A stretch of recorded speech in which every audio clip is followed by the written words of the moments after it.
ഈ വർഷത്തെ നമ്മുടെ പെരുന്നാൾ ശുശ്രൂഷകൾക്ക് നേതൃത്വം നൽകുവാനായിട്ട് സ്നേഹം നിറഞ്ഞ ഫിലിപ്പൻ ചെറിയ അനീഷച്ചനെന്ന് ഞങ്ങൾ സ്നേഹത്തോടെ വിളിക്കുന്ന അച്ഛൻ, ബഹുമാനപ്പെട്ട അച്ഛനെ എല്ലാവരുടെയും പ്രത്യേകമായിട്ട് സ്വാഗതം ചെയ്യും. നമുക്ക് എല്ലാവർക്കും ചേർന്ന് പരിശുദ്ധ അമ്മയുടെ പെരുന്നാളിൽ നാം ആലപിക്കുന്ന ഒരു ഗീതം ഒരുമിച്ച് ചൊല്ലാം. കതിരുകളെ ഓർത്തിടവത്തിൽ വിത്തിനു മകരത്തിൽ മുന്തിരിയെ പ്രതി ചിങ്ങത്തിൽ പെരുന്നാൾ മൂന്നേവം വർഷം തോറും ഭാഗ്യവതി സ്മൃതിയായി ഘോഷിക്കണമെന്നെഴുതപ്പെട്ടവയാ കന്യകതൻ ഗ്രന്ഥങ്ങളുമായി യോഹാനോൻ ശ്ലീഹ വന്നപ്പോൾ എഫെസോസിൽ പനിമഴ വർഷിച്ചു. ഹല്ലേലൂയ, അവൾ പ്രാർത്ഥന ശരണം. ഹല്ലേലൂയ, അവൾ പ്രാർത്ഥന ശരണം. ദൈവത്തിൻ ജനനീ കന്യേ നിൻ സ്മൃതി പുണ്യകരം ദൂരസ്ഥർക്കും യാചിപ്പേകണമേ. രോഗാർത്തന്മാർക്കുണ്ടാവുക സൗഖ്യം, ദുഃഖം പൂണ്ടോ ധൈര്യം നേടേണോ. ഭൂതഗ്രസ്തന്മാർക്കെല്ലാം ആശ്വാസം നൽകാൻ ദൈവം നിൻ പ്രാർത്ഥന മൂലം ഞങ്ങളിൽ അറിയട്ടെ. ഹല്ലേലൂയ, നിൻ പ്രാർത്ഥന ശരണം. ഹല്ലേലൂയ, നിൻ പ്രാർത്ഥന ശരണം. ത്രിയേക ദൈവത്തിന്റെ അതിപരിശുദ്ധ നാമം വാഴ്ത്തപ്പെടുമാറാവട്ടെ. ഞാൻ ഏറെ സ്നേഹിക്കുന്ന സഹോദര തുല്യം എന്നെ സ്നേഹിക്കുന്ന പ്രിയപ്പെട്ട ഷിനാജി തോമസ് അച്ഛൻ, ഇടവകയിൽ അനുഗ്രഹകരമായി ഈ കൂട്ടായ്മയിൽ വന്ന് സംബന്ധിക്കുന്ന മാതാപിതാക്കളെ, സഹോദരി സഹോദരങ്ങളെ, വാത്സല്യമുള്ള കുഞ്ഞുങ്ങളെ, ക്രിസ്തുയേശുവിൽ എല്ലാവർക്കും വിനീത പ്രണാമം. ഈ ഇടവകയുടെ പെരുന്നാളിൽ നിങ്ങളോടൊപ്പം ആയിരിക്കാൻ ദൈവം നൽകുന്ന വലിയ ഭാഗ്യത്തിനായിട്ട് ദൈവത്തെ മഹത്വപ്പെടുത്തുന്നു. ഒരു ചിന്തകൻ ഇപ്രകാരം എഴുതി വെച്ചു: മനുഷ്യ ജീവിതത്തിൽ ദൈവം ഒരുപാട് അവസരങ്ങൾ മനുഷ്യന് നൽകാറുണ്ട്. ലഭ്യമാകുന്ന അവസരങ്ങളോടുള്ള അവന്റെ ക്രിയാത്മകമായ പ്രതികരണം എങ്ങനെയാണോ അതിനനുസരണമാണ് സുഖ ദുഃഖ സമ്മിശ്രമായ ജീവിതത്തിന്റെ താളക്രമം ഉണ്ടാകുന്നത്. എന്തെങ്കിലും മനസ്സിലായോ? ഇത്രയേ ഉള്ളൂ. മനുഷ്യ ജീവിതത്തിൽ ഒരുപാട് അവസരങ്ങൾ ദൈവം മനുഷ്യന് നൽകും. ലഭിക്കുന്ന അവസരങ്ങളോട് എങ്ങനെയാണോ നമ്മൾ റെസ്പോണ്ട് ചെയ്യുന്നത് അതിനനുസൃതമായിട്ടായിരിക്കും സുഖ ദുഃഖ സമ്മിശ്രമായ ജീവിതത്തിന്റെ താളക്രമം ഉണ്ടാകും. ഒന്ന് രണ്ട് കാര്യങ്ങൾ വളരെ പെട്ടെന്ന് നമുക്ക് അതിൽ നിന്ന് മനസ്സിലാകും. ജീവിതം സുഖ ദുഃഖ സമ്മിശ്രമാണ്. ജീവിതത്തിന് ഒരു താളമുണ്ട്, ഒരു ക്രമമുണ്ട്. സമ്മതിച്ചു? ജീവിതം സുഖ ദുഃഖ സമ്മിശ്രമാണോ? അല്ലാത്ത ആരെങ്കിലും ഇവിടെ ഇരിപ്പുണ്ടോ? സുഖം മാത്രം അനുഭവിച്ച ആരെങ്കിലും ഇരിപ്പുണ്ടോ? ഇല്ല, അല്ലേ? നമ്മളെല്ലാവരും സുഖ ദുഃഖ സമ്മിശ്രമായ ജീവിതത്തിന്റെ സമ്മിശ്ര അനുഭവങ്ങളെ അവിടുന്ന് നെഞ്ചോട് ചേർത്ത് വെച്ചിട്ടുള്ളവരാണ്. മറ്റൊന്ന്, ജീവിതത്തിന് ഒരു ക്രമമുണ്ട് എന്നുള്ളതാണ്. ജീവിതത്തിന് ഒരു താളമുണ്ട് എന്നുള്ളതാണ്. ക്രമമുണ്ടോ ജീവിതത്തിന്? രാവിലെ എഴുന്നേൽക്കുന്നു, പല്ല് തേക്കുന്നു, ചായ കുടിക്കുന്നു, പത്രം വായിക്കുന്നു, ഇല്ലേ? ഇതൊരു ക്രമമാണ്. ആരാധനയ്ക്ക് ഒരു ക്രമമുണ്ട്. ഈ പള്ളി വന്നിച്ച് പുസ്തകം എടുത്ത് നോക്കിയാൽ മതി, അതിലെല്ലാം എഴുതിയിട്ടുണ്ട്. വിശുദ്ധ കുർബാന ക്രമം, പ്രാർത്ഥനാ ക്രമം, ഇല്ലേ? എല്ലാം ക്രമമാണ്. ആരാധനയ്ക്ക് ഒരു ക്രമമുണ്ട്. ജീവിതത്തിന് ഒരു ക്രമമുള്ള ജീവിതമാണ്. ക്രമം നഷ്ടപ്പെട്ടു പോകുമ്പോഴാണ് നമ്മൾ വിളിക്കുന്നത് എന്തായെന്ന് പറയും? അക്രമമായെന്ന് പറയും, ഇല്ലേ? കേട്ടിട്ടില്ലേ? ക്രമം പോയാൽ എന്താകും? അക്രമമാകും. താളം പോയാൽ എന്താകും? അവതാളമാകും, ഇല്ലേ? അപ്പം ജീവിതം ക്രമമുള്ളതും താളമുള്ളതുമാണ് എന്നുള്ളത് നമ്മളെ പഠിപ്പിക്കുന്നത് നാം ചേർന്ന് വരുന്ന നമ്മുടെ ജീവിതത്തിന്റെ സുഖദുഃഖ സമ്മിശ്രമായ അനുഭവങ്ങളാണ് എന്നുള്ളത് നമുക്ക് വിസ്മരിച്ചു പോകും. അതുകൊണ്ട് നമ്മുടെ ജീവിതത്തിന്റെ ഒരു താളമുണ്ട്, നമ്മുടെ ജീവിതത്തിന് ഒരു ക്രമമുണ്ട്. നമ്മുടെ ജീവിതം ദൈവത്തിന് മുൻപാകെ നൽകപ്പെട്ടിരിക്കുന്നത് ദൈവത്തിന്റെ പദ്ധതിക്ക് അനുസൃതമായി അവിടുന്ന് വിനിയോഗിക്കാനായിട്ടാണ്. അച്ഛൻ ആദ്യം ഇവിടെ പാടിയ പാട്ട് എല്ലാവർക്കും അറിയാവുന്നതാണ്, അല്ലേ? ഏത് പാട്ടാ പാടിയത്? എരുതി നിരവിട്ട്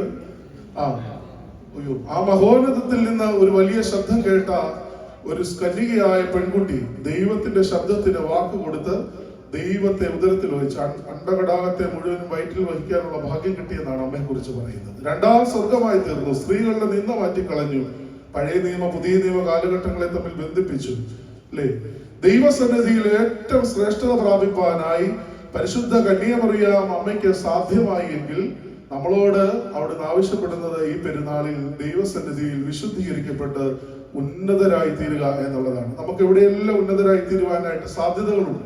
നമ്മുടെ വിദ്യാഭ്യാസ മേഖലയിൽ, നമ്മുടെ അധികാര മേഖലകളിൽ, നമ്മുടെ ഉപജീവന മാർഗങ്ങളിൽ, നമ്മുടെ ജോലി സ്ഥലങ്ങളിൽ ഒക്കെ നമുക്ക് ഉന്നതരാകാൻ, അത് ദൈവത്തിന്റെ സന്നിധിയിൽ ഉന്നതി പ്രാപിക്കുക എന്ന് പറയുന്നത്. അതുകൊണ്ടാണ് തിരുവചനം പറയുന്നത്, മുൻപേ അവന്റെ രാജ്യവും നീതി അന്വേഷിക്കുക, അതോടുകൂടി സകലവും നിങ്ങൾക്ക് ലഭ്യമാകും എന്ന് പറയുന്നു. പരിശുദ്ധ അമ്മയെ കുറിച്ച് എത്ര പറഞ്ഞാലും മതിയാകില്ല എന്നുള്ളത് എനിക്കറിയാം. അച്ഛൻ ഒരുപാട് നാളുകളായി ഈ ദൈവാലയത്തിൽ ഈ പെരുന്നാളിൽ പരിശുദ്ധ അമ്മയെ കുറിച്ച് ധാരാളം കാര്യങ്ങൾ പറഞ്ഞു തന്നിട്ടുണ്ടാകും എന്നും എനിക്ക് ബോധ്യമാണ്.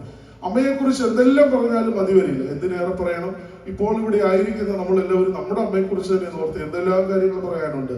40 വർഷത്തിനിടയിൽ എന്റെ അമ്മയെ കുറിച്ച് എനിക്ക് എന്തെല്ലാം കാര്യങ്ങൾ പറയാനുണ്ട്. നിങ്ങളുടെ അമ്മമാരെ കുറിച്ച് എന്തെല്ലാം കാര്യങ്ങൾ നമ്മുടെ മനസ്സിലേക്ക് നിറഞ്ഞു വരുന്നുണ്ട്. ഒരു ഭവനത്തിന്റെ, ഒരു സമൂഹത്തിന്റെ ഭാഗമായി തീർന്ന്, ഒരു കുടുംബത്തിന്റെ ഭാഗമായി തീർന്ന്, ഒരു ആരാധനയുടെ ഭാഗമായി തീർന്ന് ഒരമ്മ, ഒരു സ്ത്രീ എത്രമാത്രം അധ്വാനിച്ചിട്ടാണ് ഇന്ന് ഈ കാണുന്ന പരുവത്തിലൊക്കെ നമ്മളായിത്തീർന്നത്. ദൈവഭക്തിയുള്ളവരായി, സമൂഹത്തിന് കൊള്ളാവുന്നവരായി, ദേശത്തിന് കൊള്ളാവുന്നവരായി, ഭവനത്തിൽ ഉത്തമ മാതൃകയുള്ള തലമുറകളുടെ അനുഗ്രഹീത മാതാപിതാക്കളായി, അനുഗ്രഹീത തലമുറകളായി ഒക്കെ ഇരിക്കുവാൻ ദൈവം നമുക്ക് നൽകിയ വലിയ ഭാഗ്യമാണ്. ഈ പെരുന്നാളിൽ നമുക്ക് പ്രാർത്ഥിക്കുവാൻ കഴിയണം, ദൈവമേ, സാധ്യതകൾ അകന്ന ഒരു വലിയ സാധ്യതയായി അമ്മയെ ഞങ്ങൾ കാണുകയാണ്. ഒരു വലിയ സാധ്യതയെ ഞങ്ങൾ കാണുകയാണ് ഈ പെരുന്നാളിൽ. പരിശുദ്ധ അമ്മയെ പോലെ വിശുദ്ധിയുള്ളവളായി ജീവിക്കുവാൻ ഞങ്ങളെ ഇന്ന് വിളിച്ചിരിക്കുന്നു. പരിശുദ്ധ അമ്മയെ പോലെ ദൈവവചനത്തിന് അനുസൃതമായി പ്രവർത്തിപ്പാൻ ഞങ്ങളെ വിളിച്ചിരിക്കുന്നു. അതുകൊണ്ട് നമ്മള് കെന്താ നമസ്കാരത്തിൽ അപ്രൈമിന്റെ ബോവസായി ചൊല്ലുന്നുണ്ട്, ഈ പെരുന്നാളിൽ കർത്താവെ ഞങ്ങളെ അവിടുന്ന് ശുദ്ധീകരിക്കണം, ഈ പെരുന്നാളിൽ കർത്താവെ ഞങ്ങളെ വെണ്മയുള്ളവരാക്കണം, ഈ പെരുന്നാളിൽ കർത്താവെ ഞങ്ങളുടെ പാപങ്ങളെ മായ്ച്ചു കളയണം. ഇതാണ് നമ്മൾ ഈ സന്ധ്യയിൽ സൂത്താറയിലും പാടിയത്. നീതിജ്ഞന്മാർ മധ്യേ കഷ്ടം, ഞാൻ തുണയറ്റവൻ, സന്മാർഗം ഞാൻ ശീലിച്ചില്ല, ഹാ ഞാൻ അന്യൻ. ഈ പെരുന്നാളിൽ ആണ് നമുക്ക് ഉണ്ടാകേണ്ടത്. എന്റെ ദോഷങ്ങൾ കൊണ്ട് എന്റെ ദൈവത്തിന്റെ സന്നിധിയിൽ നിന്ന് അകന്നു പോയിട്ടുണ്ടെങ്കിൽ ഈ പെരുന്നാൾ നമ്മളോട് പറയുന്നു, അടുത്തു വരണം, ദൈവത്തിന്റെ സന്നിധിയിലേക്ക് അടുത്തു വരുവാൻ, ദൈവ മാർവിലേക്ക് ചാരിയിരിക്കുവാൻ, ദൈവത്തിന്റെ ശബ്ദം കേൾക്കുവാൻ, ദൈവ നിയോഗങ്ങളെ അവിടുന്ന് ഏറ്റെടുത്ത് ജീവിതത്തിൽ പ്രാവർത്തികമാക്കുവാൻ ദൈവം നമ്മെ വിളിക്കുന്നതായി തീരട്ടെ ഈ പെരുന്നാളെന്ന് ആമുഖമായി പ്രാർത്ഥിക്കുകയാണ്. വിശുദ്ധ ലൂക്കോസിന്റെ സുവിശേഷം 1-ാം അധ്യായം വളരെ പരിചിതമായി നാം വായിച്ചിട്ടുള്ളതും വളരെ സ്വീകാര്യമായി നാം അവിടുന്ന് പരിശുദ്ധ അമ്മയെ കുറിച്ചുള്ള കേൾവിക്കായി തുറക്കപ്പെടുന്നതുമായ പുസ്തകമാണ്. വിശുദ്ധ ലൂക്കോസിന്റെ സുവിശേഷം 1-ാം അധ്യായത്തിന്റെ 26-ാം വാക്യം മുതൽ നാം ശ്രദ്ധയോടുകൂടി വായിക്കുമ്പോൾ ഇപ്രകാരം വായിക്കുന്നു: 6-ാം മാസത്തിൽ ദൈവം ഗബ്രിയേൽ ദൂതനെ നസറേത്ത് എന്ന ഗലീല പട്ടണത്തിൽ ദാവീദ് ഗൃഹത്തിലുള്ള യോസേഫ് എന്നൊരു പുരുഷന് വിവാഹം നിശ്ചയിച്ചിരുന്ന കന്യകയുടെ അടുക്കൽ അയച്ചു. ആ കന്യകയുടെ പേര് മറിയ എന്നായിരുന്നു. ദൂതൻ അവളുടെ അടുക്കൽ ചെന്ന് അകത്ത് ചെന്ന്, കൃപ ലഭിച്ചവളെ നിനക്ക് വന്ദനം, കർത്താവ് നിന്നോടുകൂടെ ഉണ്ട് എന്ന് പറഞ്ഞു. അവൾ ആ വാക്ക് കേട്ട് ഭ്രമിച്ചു, ഇത് എന്തോ ഒരു വന്ദനം എന്ന് വിചാരിച്ചു. പ്രിയപ്പെട്ടവരെ, ദൈവസന്നിധിയിൽ ദൈവത്തിന്റെ ശബ്ദം കേട്ട് ഒരു ഭയപ്പാടിന്റെ അനുഭവത്തിലേക്ക് കന്യമറിയ മാറ്റപ്പെട്ടു പോവുകയാണ്. പ്രിയപ്പെട്ടവരെ, പരിശുദ്ധ അമ്മ നമുക്ക് മുമ്പിൽ തുറന്നു നിൽക്കുന്ന ഒരു വലിയ വാതിൽ എന്ന് പറയുന്നത് ഭൗമിക തലത്തിൽ നിന്ന് സ്വർഗതലത്തിലേക്ക് എങ്ങനെ വളരുവാൻ കഴിയുമെന്നുള്ളതിന് ഒരു ഉദാഹരണമാണ്. ഒരു കന്യകയായ പെൺകുട്ടിക്ക് ലോകത്തെ മുഴുവൻ വീണ്ടെടുപ്പിനും രക്ഷയ്ക്കുമായി ഒരുക്കുവാൻ, തന്റെ ഏകജാതനായ പുത്രന് പിറവിയെടുക്കുവാൻ, തന്റെ ഉദരത്തെ സമ്മാനിക്കുവാൻ കഴിഞ്ഞ അമ്മയാണ്. ഭൗമിക തലത്തിൽ അവിടുന്ന് അവൾക്ക് ഒരുപാട് സാധ്യതകൾ ഉണ്ടായിരുന്നു. ഭൗതിക ലോകത്തിൽ അവൾക്ക് ഒരുപാട് കാഴ്ചപ്പാടുകൾ ഉണ്ടായിരുന്നു. ഭൗതിക ലോകത്തിൽ അവൾക്ക് ഇനി മുന്നോട്ടുള്ള പ്രയാണത്തിൽ ഒരുപാട് സ്വപ്നങ്ങൾ ഉണ്ടായിരുന്നു. പക്ഷെ ഈ സ്വപ്നങ്ങളെയൊക്കെ ദൈവത്തിന്റെ വാക്കു കേട്ട് അതിന് വിധേയത്വമായി, അതിനനുസരണമായി തന്റെ ജീവിതത്തെ ക്രമീകരിക്കുവാൻ, പരിവർത്തനപ്പെടുത്തുവാൻ കഴിഞ്ഞവളാണ് പരിശുദ്ധ അമ്മ എന്ന് പറയുന്നത്. അതുകൊണ്ട് മനുഷ്യന് ഇന്ന് സാധ്യതകൾ നഷ്ടപ്പെട്ടിട്ടില്ല എന്നുള്ള തിരിച്ചറിയുവാനുള്ള വേദിയാകണം നമ്മുടെ പെരുന്നാൾ. അതുകൊണ്ടാണ് നമുക്ക് ലഭിക്കുന്ന അവസരങ്ങളോട് നാം എങ്ങനെയായിരിക്കണം? ക്രിയാത്മകമായി, ദൈവാനുസൃതമായി പ്രതികരിക്കുന്നവരായി തീരണം. അത് വ്യത്യസ്തമായ തലത്തിലാണ് നമ്മളെ ഓരോരുത്തരെയും വിളിച്ചിരിക്കുന്നത്. അത് വ്യത്യസ്തമായ അനുഭവങ്ങളിലാണ് നമ്മളെ വിളിച്ചിരിക്കുന്ന ബോധ്യം നമുക്ക് എപ്പോഴും നൽകണം. ചില ആളുകളൊക്കെ പറയാ, എറിയാൻ അറിയുന്നവന് കൊഴിയില്ലെന്ന് പറയും, അല്ലേ? നമ്മുടെ നാട്ടുഭാഷ പറയുന്നില്ല, എറിയാൻ അറിയുന്നവന് കൊഴിയില്ല. പിന്നെ എന്താണ് നമുക്ക് ലഭിച്ചിരിക്കുന്നത്? സൺഡേ സ്കൂളിൽ പാഠാവലിയിൽ 10ാം ക്ലാസ്സിൽ ഇങ്ങനെ ഒരു പാഠം പഠിപ്പിച്ചായിരുന്നു. ക്രിസ്തീയ കാര്യവിചാരകത്വം എന്നാണ്. കാര്യവിചാരകത്വം, ഒരു ഗുഡ് സ്റ്റുവേർഡ് എങ്ങനെയായിരിക്കണം എന്നാണ് പഠിപ്പിക്കുന്നത്.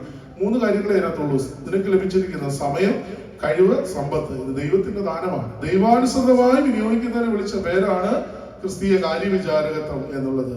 കണക്ക് ചോദിക്കുന്നുണ്ടെങ്കിൽ, കർത്താവ് കണക്ക് ചോദിക്കുന്നുണ്ടെങ്കിൽ ഈ 3 കാര്യങ്ങൾക്കേ ചോദിക്കത്തുള്ളൂ. എന്തിനൊക്കെ ചോദിക്കുന്നറിയോ? നിനക്ക് ലഭിച്ച സമയവും കഴിവും സമ്പത്തും നീ എങ്ങനെ വിനിയോഗിച്ചു എന്നുള്ളതാണ്. മറ്റൊന്നും ചോദിക്കാൻ സാധ്യതയില്ല. മേൽവിലാസങ്ങളൊന്നും അന്വേഷിക്കണമെന്നില്ല. കുടുംബയോഗത്തിന്റെ പേരോ ബാങ്ക് ബാലൻസോ ബന്ധുബലമോ ഒന്നും അവിടെ ചെല്ലുമ്പോൾ ഒരു പക്ഷേ ചോദിച്ചെന്ന് വരില്ല. ഏത് ഇടവകയാണെന്ന് പോലും ചിലപ്പോൾ ചോദിക്കുന്നു. നിങ്ങളുടെ വികാരിച്ചന്റെ പേര് ചോദിച്ചെന്ന് വരില്ല, പ്രസംഗിച്ചച്ഛന്റെ പേര് ചോദിച്ചെന്ന് വരില്ല. പക്ഷേ ഒന്ന് ചോദിക്കും, നിനക്ക് ലഭിച്ച സമയവും കഴിവും സമ്പത്തും നീ എങ്ങനെ വിനിയോഗിച്ചു എന്നുള്ളത് കണക്ക് കൊടുക്കേണ്ടി വരും. ഞാനും നിങ്ങളുമൊക്കെ ദൈവത്തിന്റെ സന്നിധിയിൽ കണക്ക് കൊടുക്കേണ്ടി വരും. പരിശുദ്ധ അമ്മ ദൈവത്തിന്റെ സന്നിധിയിൽ സ്വജീവിതത്തെ പൂർണ്ണമായി അർപ്പിച്ചു. ഒരു തരത്തിൽ പറഞ്ഞാൽ ഒരു കുർബാനയാകുവാൻ അവൾ വിട്ടുകൊടുത്തു എന്നുള്ളതാണ്. അതാണ് അപ്പത്തിന്റെ ഭവനത്തിൽ നിന്ന് ജനിച്ച് തന്റെ ഏകപുത്രനെ താലോലിച്ച് വളർത്തുവാനുള്ള വലിയ ദൈവത്തെ ഏറ്റെടുത്തപ്പോൾ സ്വന്തം ശരീരം കുർബാനയായി മുറിക്കപ്പെടുവാൻ വിട്ടുകൊടുക്കുകയാണെന്നുള്ള വലിയ ബോധ്യമാണ് അമ്മയുടെ സാധ്യതകൾ, അകന്ന സാധ്യത എന്ന് പറയുന്നത്. ഇനിയും തന്റെ ജീവിതത്തിൽ ഒരുപാട് സ്വപ്നം ഉണ്ടായിരുന്ന ഒരു യൗവനക്കാരിയാണ് അല്ലേ. എന്തെല്ലാം സ്വപ്നങ്ങൾ കാണും? വിവാഹം കഴിക്കണം, ഭർത്താവുമായിട്ട് ഹണിമൂണിന് പോകണം, മക്കളെ പോറ്റി വളർത്തണം അല്ലേ. എന്തെല്ലാം കാര്യങ്ങളുണ്ട്. നല്ല വീട് വെക്കണം, വാഹനം വാങ്ങിക്കണം. ഇതെല്ലാം നമ്മുടെ സ്വപ്നങ്ങളായി നാം കൊണ്ടു നടക്കുമ്പോൾ ഭൗതിക തലത്തിൽ നിന്ന് സ്വർഗതലത്തിലേക്ക് എങ്ങനെ വളരുവാൻ കഴിയും എന്ന് പഠിപ്പിച്ചവരുടെ പേരാണ് പരിശുദ്ധ അമ്മ മറിയം. പ്രിയപ്പെട്ടവരെ, ദൈവസന്നിധിയിൽ ദൈവവചനം കേട്ട് ഭ്രമിച്ചു എന്നാണ് പറയുന്നത്. ദൈവവചനം കേട്ട് അവൾ അസ്വസ്ഥയായി തീർന്നു. നമ്മൾ എത്ര നാളായി ദൈവവചനം കേൾക്കാൻ തുടങ്ങിയിട്ട്? ഇത് നമുക്ക് ഒരുപാട് ദൈവവചനത്തിന്റെ കേൾവികളുടെ വേദികളുണ്ട്. നമ്മുടെ വീട്ടിൽ വേദപുസ്തകം ധാരാളമുണ്ട്. അപ്പനും അമ്മയ്ക്കും മക്കൾക്കും എല്ലാവർക്കും സമ്മാനമായി കിട്ടിയ വേദപുസ്തകങ്ങൾ വീട്ടിലുണ്ട്. പണ്ട് ഒരു കേറ്ററിംഗുകാരൻ, ഒരു മുസ്ലിം സഹോദരൻ ഞങ്ങളുടെ നാട്ടിൻപുറത്ത് ഒരിക്കൽ എന്നോട് പറഞ്ഞു, അച്ഛനെ ഒരിക്കലും ഒന്ന് കാണണമെന്ന് പറഞ്ഞു. ഞാൻ ചോദിച്ചു എന്തിനാന്ന് പറഞ്ഞു. എന്റെ കയ്യിൽ ഒരു 2 സാധനം ഇരിക്കുന്നു. എന്തോ അദ്ദേഹം നടത്തിയ ഏതോ കല്യാണ പരിപാടിയിൽ സ്റ്റേജിൽ ഉപേക്ഷിക്കപ്പെട്ടു പോയ ഈ 2 സാധനം എടുത്ത് വെച്ചിരിക്കുകയാണ്. 2 കല്യാണങ്ങൾക്ക് അദ്ദേഹത്തിന് കിട്ടിയ ഈ സത്യവേദ പുസ്തകം അദ്ദേഹം സൂക്ഷിക്കുകയാണ്. അദ്ദേഹം അച്ഛന് തരാനായിട്ട് വെച്ചേക്കാം. ആർക്കോ കൊടുത്തതാണ്, പള്ളിയിൽ നിന്ന് ആദ്യ സമ്മാനമായി കൊടുത്തതാണ്. പരിശുദ്ധ അമ്മയ്ക്ക് ദൈവവചനത്തിന്റെ കേൾവിയുള്ള വേദികൾ വളരെ ചുരുക്കമായിരുന്നു. ദൈവാലയത്തിന്റെ പുറത്ത് സ്ത്രീകൾക്കായി ഒരുക്കപ്പെട്ടിരിക്കുന്ന ഇടങ്ങളിൽ ഇരുന്നുകൊണ്ട് ദൈവവചനത്തെ കുറിച്ചുള്ള കേൾവിയിൽ ഇരിക്കുന്നവരായിരുന്നു സ്ത്രീജനങ്ങൾ അന്ന് കാലഘട്ടത്തിൽ. യഹൂദ സ്ത്രീകൾ ധാരാളമായി പ്രാർത്ഥിച്ചിരുന്നു. ഈ ലോകത്തെ വീണ്ടെടുക്കുവാനായി മശിഹ എന്ന് പറയുന്ന ഒരുവൻ വരുവാനിരിക്കുന്ന പ്രത്യക്ഷീകരണത്തിന്റെ അരുളപ്പാടുകൾ പ്രവാചകന്മാർ മുഖാന്തരം കേൾക്കുമ്പോൾ അവരെല്ലാവരും വയറ്റം കൈവച്ച് പ്രാർത്ഥിച്ചു, കർത്താവേ നീ എന്റെ വയറ്റിൽ പറക്കണേ, എന്റെ വയറ്റിൽ പറക്കണേ അല്ലേ. അമ്മ മറിയം പ്രാർത്ഥിച്ചു കാണുമായിരിക്കാം മുട്ടിന്മേൽ നിന്ന്, നീ എന്റെ വയറ്റിൽ പറക്കണേ. പ്രാർത്ഥനയോടുകൂടി ദൈവത്തിനായി ഒരുങ്ങിയിരുന്ന ഒരു അമ്മ ഹൃദയം ഉണ്ടായിരുന്നു. അവൾ ആ വചനം കേട്ട് അസ്വസ്ഥയായി തീർന്നു. പലപ്പോഴും ചില വചനങ്ങളൊക്കെ കേൾക്കുമ്പോൾ നമുക്കും അസ്വസ്ഥരാകാറുണ്ട് അല്ലേ. പക്ഷെ ദൈവത്തിന്റെ വചനം നമ്മളെ അസ്വസ്ഥരാകാത്തിടത്തോളം കാലം നമുക്ക് രൂപാന്തരപ്പെടുവാൻ കഴിയുകയില്ല എന്നുള്ളതാണ്. ജീവനുള്ള വചനമാണ്. ആരാധനയെ കുറിച്ച് പറയുന്നത് അങ്ങനെയാണ്. The breaking of the bread and the breaking of the word എന്നാണ് പറയുന്നത്. വചനം പങ്കുവെച്ച് നൽകുകയാണ്. വചനം ജഡമായി തീർന്നത് തിരുശരക്തങ്ങളായി ഒരുക്കി വെച്ചിരിക്കുന്ന ബലിപീഠത്തിൽ അപ്പമായി മുറിക്കപ്പെടുകയാണ്. ആദിയിൽ ഉണ്ടായിരുന്ന വചനം, ജഡമായി തീർന്ന വചനം അമ്മയുടെ ഉദരത്തിൽ വളർന്ന് ഈ ലോകത്തെ മുഴുവനും വീണ്ടെടുക്കുവാൻ വേണ്ടി തന്നെ കുരിശിനായി സമർപ്പിച്ച് അപ്പമായി മുറിക്കപ്പെടുകയാണ്. ഒരപ്പം ഉണ്ടാകണമെങ്കിൽ എന്ത് ത്യാഗം വേണമെന്ന് ഇവിടെ ഇരിക്കുന്ന അമ്മമാരോട് ചോദിക്കും. ഒരു പക്ഷെ അപ്പന്മാർക്കും അറിയായിരിക്കും. ഒരപ്പം ഉണ്ടാക്കിയെടുക്കണമെങ്കിൽ എന്തെല്ലാം പ്രോസസ് അതിന്റെ പിറകിൽ നടക്കണം ഇല്ലേ.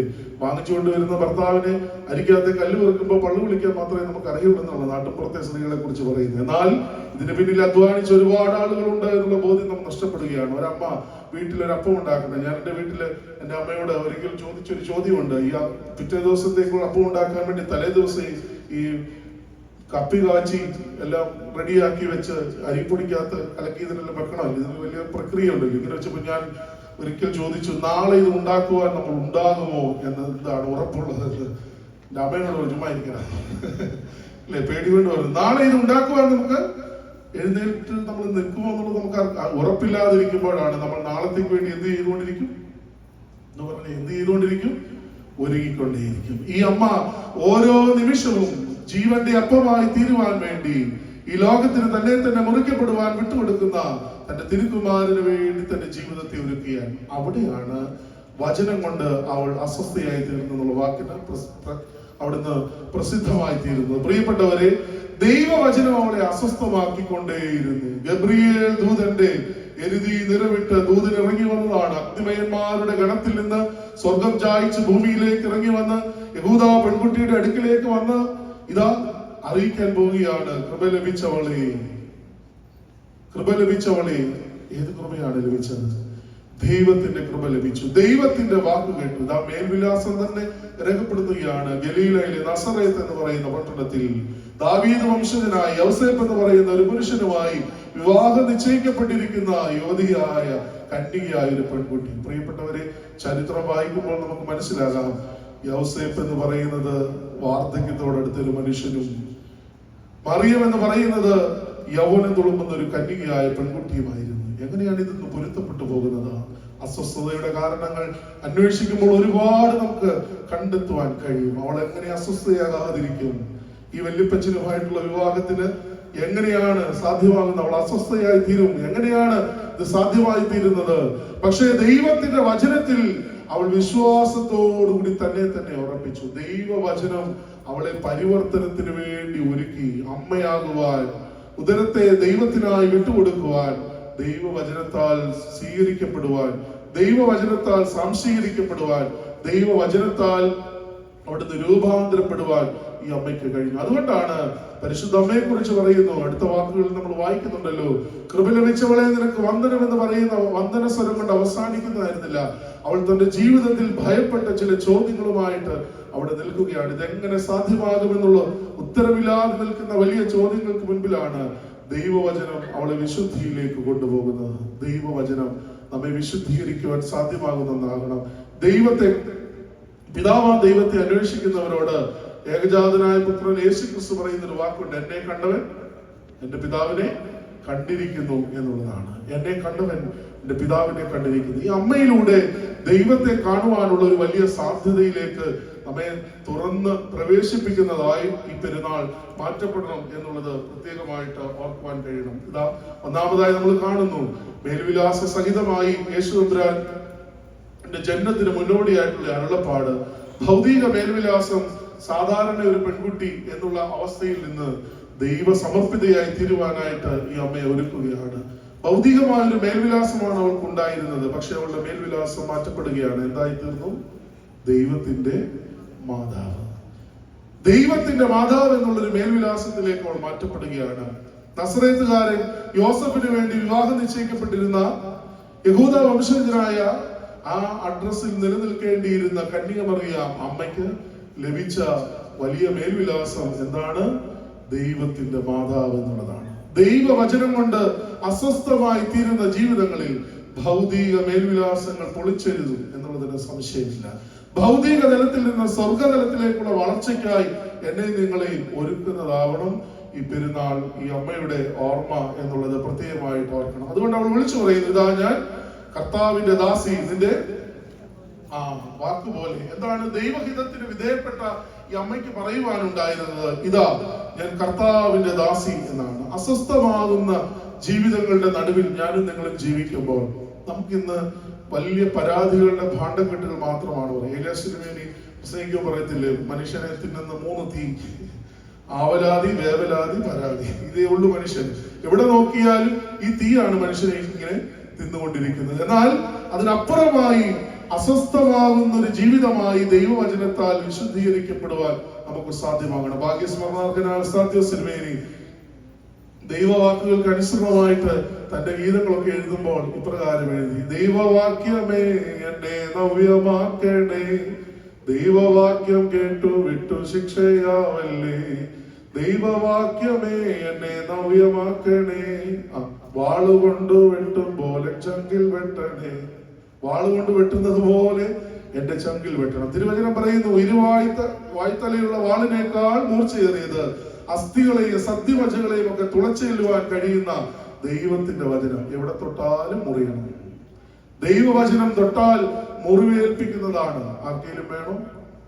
പണ്ട് ഞാൻ ഏതോ പള്ളിയിൽ പോയി പ്രസംഗിച്ചു, കഷ്ടത ക്രിസ്ത്യാനിയുടെ വരമാണ്. പ്രസംഗം കഴിഞ്ഞിറങ്ങിയപ്പോൾ എന്നോട് ചോദിച്ചു, അച്ഛൻ കല്ലുപ്പാറയിൽ ഇവിടെ വരെ കഷ്ടപ്പെട്ടു വന്നത് ഈ കഷ്ടത തരാൻ വേണ്ടിയാണോ? കഷ്ടത ക്രിസ്ത്യാനിയുടെ വരമാണ്. എപ്പൊ കിട്ടിയതാ വരം?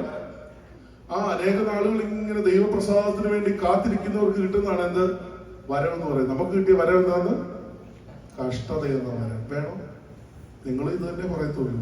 അച്ഛൻ കറങ്ങാൻ വന്നതാണോ അതോ വിസിറ്റിംഗിന് വന്നതാണോ? ഇതൊന്നും ഞങ്ങളെ ബാധിക്കത്തില്ല. പക്ഷെ കഷ്ടത എന്ന് പറയുന്നത് വലിയ പ്രയാസമാണ്. ദൈവവചനത്താൽ അസ്വസ്ഥമാകുന്ന ജീവിതങ്ങൾക്ക്, ജീവിതത്തിന്റെ കഷ്ടതകൾക്ക് മുൻപിൽ ദൈവകൃപ പ്രാപിക്കുവാൻ കഴിയും. അതാണ് ഈ കൃപ ലഭിച്ചവളെ എന്ന വാക്കിന്റെ ആധാരം. അതുകൊണ്ടാണ് വൃദ്ധനായ ശിമയോൻ പറയുകയാണ്, എന്താണ്? നിന്റെ ഹൃദയത്തിൽ കൂടി ഒരു വാൾ കിടക്കും. അമ്മ ധൈര്യപ്പെട്ടില്ല. എന്താ? അവിടെ നിന്ന് ഒരു വലിയ പുരുഷാരത്തിന് നടുവിൽ നിന്ന് ഒരാൾ വിളിച്ചു പറയുകയാണ്, നിന്നെ ചുമന്ന ഉദരവും നീ കുടിച്ച മുലകളും എത്ര ഭാഗ്യമുള്ളവ. ഈ അമ്മയ്ക്ക് ഇതിൽ പകരം എന്ത് പ്രശംസയാണ് കിട്ടാനുള്ളത് അല്ലെ? ഇവിടെ ഇരിക്കുന്ന അമ്മമാരൊക്കെ ഇപ്പോൾ സന്തോഷിക്കുന്നുണ്ടാവും. ഞങ്ങളുടെ തലമുറകളെ കുറിച്ചൊക്കെ ദൈവസന്നിധിയിൽ എത്രയോ നല്ല വാക്കുകൾ അനേകം ആളുകൾ പറഞ്ഞിട്ടുണ്ട്. ചിലരൊക്കെ ദുഃഖിക്കുന്നുണ്ടാവും. നിരാശപ്പെടേണ്ട. ജീവിതത്തിൽ ദൈവത്തിന് വേണ്ടി, ദൈവവചനത്തിന് വേണ്ടി മുട്ടുമടക്കുവാൻ കഴിയുന്നവർക്ക് ജീവിതത്തെ പരിവർത്തനപ്പെടുത്തുവാൻ കഴിയും. ഭൗതികതയിൽ നിന്ന് സ്വർഗതലത്തിലേക്ക് വളരുവാൻ കഴിയും. അതാണ് അമ്മ മറിയയുടെ വിശുദ്ധി എന്ന് പറയുന്നത്. അവിടെ ദൈവവചനം കൊണ്ട് നിരന്തരമായി വിശുദ്ധീകരിക്കപ്പെട്ടുകൊണ്ടിരിക്കണം. ദൈവത്തിന്റെ ഇഷ്ടമോ നിങ്ങളുടെ ശുദ്ധീകരണം തന്നെ. ശുദ്ധീകരണം കൂടാതെ ആർക്കും ദൈവത്തെ കാണുവാൻ കഴിയുകയില്ല. ദൈവത്തെ കണ്ടിട്ടുണ്ടോ? എവിടെ? 2025 പെരുന്നാളൊക്കെ കഴിയും. ദൈവത്തെ കണ്ടിട്ടുണ്ടോ? കണ്ടിട്ടുണ്ടോ? ശബരിമലയ്ക്ക് പോയ എന്റെ ഒരു സ്നേഹിതനോട് ഞാൻ ചോദിച്ചു, നീ എന്താ പാടാ ശബരിമലയിൽ പോയി കണ്ടതെന്ന് ചോദിച്ചു. വൃശ്ചിക മാസം, ഡിസംബർ മാസത്തിലെ നോമ്പ് എന്ന് പറയുന്നത് 3 മതങ്ങൾക്ക് ഒരുമിച്ച് നോമ്പ് വരുന്ന കാലഘട്ടമാണല്ലോ. ഹൈന്ദവനും മുസൽമാനും ക്രിസ്ത്യാനിക്കും വരും. ഇപ്പം അവൻ നോറ്റ നോമ്പ് പോലെ തന്നെ നമുക്കൊരു നോമ്പുണ്ട്. ഞാൻ പറഞ്ഞാ ഞങ്ങൾക്ക് നോമ്പാടാന്ന് പറഞ്ഞു. അപ്പോൾ എനിക്ക് വലിയ സന്തോഷം. അവൻ കള്ളു കുടിക്കുന്നില്ല, ഇപ്പം സീട്ട് വലിക്കുന്ന കാണുന്നില്ല. 2 ആഴ്ചയായപ്പോൾ ഞാൻ പറഞ്ഞു, എത്ര ദിവസം ഉണ്ടടാ ഈ നോമ്പ്? അവന്റെ പുഞ്ചിരിക്കുന്ന ഒരു മുഖം എന്റെ അടുക്ക് വന്നേച്ചനോട് പറഞ്ഞു, എന്റെ അച്ഛ രാവിലെ ഈ തണുപ്പത്ത് എഴുന്നേറ്റ് ആറ്റിപ്പോയി കുളിച്ച് കറുത്ത വസ്ത്രമൊക്കെ ധരിച്ച് അമ്പലത്തിൽ പോയി തൊഴുത് പുലി പിടിക്കാതെ അങ്ങ് വരെ ചെല്ലണം എന്നുള്ളത് പ്രാർത്ഥിച്ചു. നഗ്നപാതനായി കറുത്ത വസ്ത്രമൊക്കെ ധരിച്ച് അവൻ പോവുകയാണ്. എവിടെ വരെ പോകും? അവനോട് ചോദിച്ച ഉത്തരം അവൻ എന്നോട് പറഞ്ഞു, അച്ഛൻ സൂര്യാവാർത്ത കണ്ടിട്ടുണ്ടോ? ഞാൻ സൂര്യാവാർത്ത കേട്ടിട്ടുണ്ടെങ്കിലും ഞാൻ സൂര്യാവാർത്ത ഒന്ന് ശ്രദ്ധിക്കണമല്ലോ ഓർത്ത് വൈകിട്ട് അവിടെ ചെന്നു. അത് തന്നെയാണ് ഞാൻ കണ്ടതെന്ന് മാത്രമേ അവൻ എന്നോട് പറഞ്ഞുള്ളൂ. സൂര്യാവാർത്തയിൽ അച്ഛൻ കണ്ടതാണ് ഞാൻ അവിടെ ചെന്നപ്പോൾ കണ്ടത്. അവന് അല്പം വിവരമുള്ളവനായിരുന്നു. അവന് എന്നോട് പറഞ്ഞതനുസരിച്ച് ഞാൻ വൈകിട്ട് സൂര്യാവാർത്ത ശബരിമല വിശേഷങ്ങൾ തത്വമസി എന്ന് എഴുതി കാണിക്കും ആദ്യം. ഇത്രയും അവൻ കണ്ടുള്ളൂ. അയ്യപ്പൻ ഇങ്ങനെ ഇരിക്കുന്ന പടവും കണ്ടു.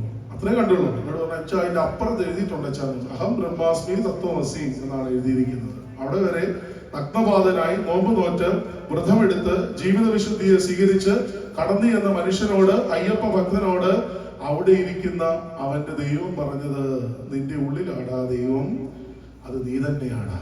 അതുകൊണ്ടാണ് അപരനെ കാണുമ്പോൾ നമസ്കരിക്കുന്നത്. എന്തിനു വേണ്ടിയാണ്? അവന്റെ ഉള്ളിലെ ഈശ്വരനെ ഞാൻ കണ്ടു എന്നുള്ളത് കൊണ്ടാണ് നമ്മളൊരു നല്ല ഗുഡ് മോർണിംഗ് പറയുന്നത്. അവനിലെ ദൈവത്തെ ഞാൻ കണ്ടു. ആരെയാ വിളിച്ചു പോകുന്നത്? അയ്യനെ വിളിച്ചു പോവുകയാണ്. അയ്യപ്പനെയാണ് വിളിച്ചു പോകുന്നത്. വിശ്വാസം ഇല്ലാത്തവനും ദൈവവിശ്വാസം ഇല്ലാത്തവനും എന്ത് ചെയ്യും? പഴത്തൊലിയെ ചവിട്ടി തെന്നി വീഴാൻ പോയാൽ ഉടനെ വിളിക്കും, അയ്യോ എന്നേ വിളിക്കുള്ളൂ. വേറെ വല്ലതും വിളിക്കില്ല. ആരെ വിളിക്കും? യോന അയ്യൻ വിളിച്ചു. ആരുടെ വയറ്റിൽ വെച്ചത്? തിമിംഗലത്തിന്റെ വയറ്റിൽ വെച്ച്. അയ്യൻ ഈശ്വരൻ, ദൈവത്തെ വിളിച്ചവനാണ്. അവിടെ വരെ നടന്നു ചെന്നവനോട് ഈശ്വരൻ പറയുന്നു, നിന്റെ ഉള്ളിലാടാ ദൈവം, നീ തന്നെയാടാ ദൈവം. കന്യാമറിയാം ഉദരത്തിൽ ദൈവത്തെ വഹിക്കുമ്പോൾ അവൾക്ക് ലഭിച്ച ഭാഗ്യാവസ്ഥയുണ്ടല്ലോ, ഒരപ്പമായി മുറിക്കപ്പെടുവാനുള്ള നിയോഗമായിരുന്നു. ദൈവവചനം കൊണ്ട് അസ്വസ്ഥമായി തീർന്നവളുടെ ജീവിതത്തിൽ ശമയോൻ പറഞ്ഞ വാക്കുകളും പ്രശംസാപൂർണമായ ആളുകൾ വിളിച്ചു പറഞ്ഞ വാക്കുകളും ഒന്നും അവൾ വലിയ മുഖവിലയ്ക്ക് എടുത്തില്ല. അവൾക്കറിയാമായിരുന്നു ദൈവവചനത്താൽ സ്വീകരിക്കപ്പെടുന്നവർക്കും ദൈവവചനത്താൽ ആകൃഷ്ടരായി തീർന്നവർക്കും ജീവിതത്തിൽ മെച്ചമായിട്ടുള്ളത് എന്ത് മാത്രമേ ഉള്ളൂ? കഷ്ടതയും ദുരിതവും ദുഃഖവും മാത്രമേ ഉള്ളൂ. യോബിന്റെ ജീവിതത്തിൽ ഭാര്യ ചോദിക്കുകയാണ്, പൊട്ട മനുഷ്യ, ഇത്രയും നാളായി നിനക്ക് ദൈവത്തെ നീ മുറുകെ പിടിച്ചിരിക്കുകയാണ്, വിട്ടുകളഞ്ഞിട്ട് വാ. നിന്റെ ദേഹം മുഴുവൻ പുണ്ണ് പിടിച്ച് നാറുന്നില്ലേ? നിന്റെ മക്കൾ നഷ്ടപ്പെട്ടില്ലേ? നിന്റെ ഒട്ടകങ്ങൾ നഷ്ടപ്പെട്ടില്ലേ? നിന്റെ ആടുമാടുകൾ നഷ്ടപ്പെട്ടില്ലേ? നിന്റെ സർവ്വസമ്പത്ത് നഷ്ടപ്പെട്ടില്ലേ? നീ പിന്നെയും ആ ദൈവത്തെ തന്നെ മുറുകെ പിടിച്ചിരിക്കുകയാണ്. ദൈവത്തിനാണ് ഞാൻ അവന്റെ കരത്തിൽ നിന്ന് എൻ്റെ പിടിവിടില്ല. പണ്ടെവിടെയോ ഒരു പ്രസംഗത്തിൽ ആരോ പ്രസംഗിക്കുന്നത് ഞാൻ കേട്ടു. നീതിമാന്മാരുടെയും വിശുദ്ധന്മാരുടെയും ഒക്കെ പെരുന്നാളിൽ നമ്മൾ സംബന്ധിക്കുമ്പോൾ, കരമുയർത്തി പ്രാർത്ഥിക്കുമ്പോൾ ഒന്ന് ഓർത്തുകൊള്ളണം, അവർ സ്വർഗത്തിൽ നമുക്ക് വേണ്ടി ഉന്നതമായ മഹിമാസനത്തിന് മുൻപിൽ നിന്നുകൊണ്ട് ഹല്ലേലൂയ പാടി കീർത്തനം ചെയ്ത് ദൈവത്തെ ആരാധിക്കുന്ന വിശുദ്ധന്മാരുടെ സംഘം ആ കരങ്ങളിൽ നിന്ന് ഒരു കരം താഴേക്ക് നീട്ടുന്നുണ്ട്.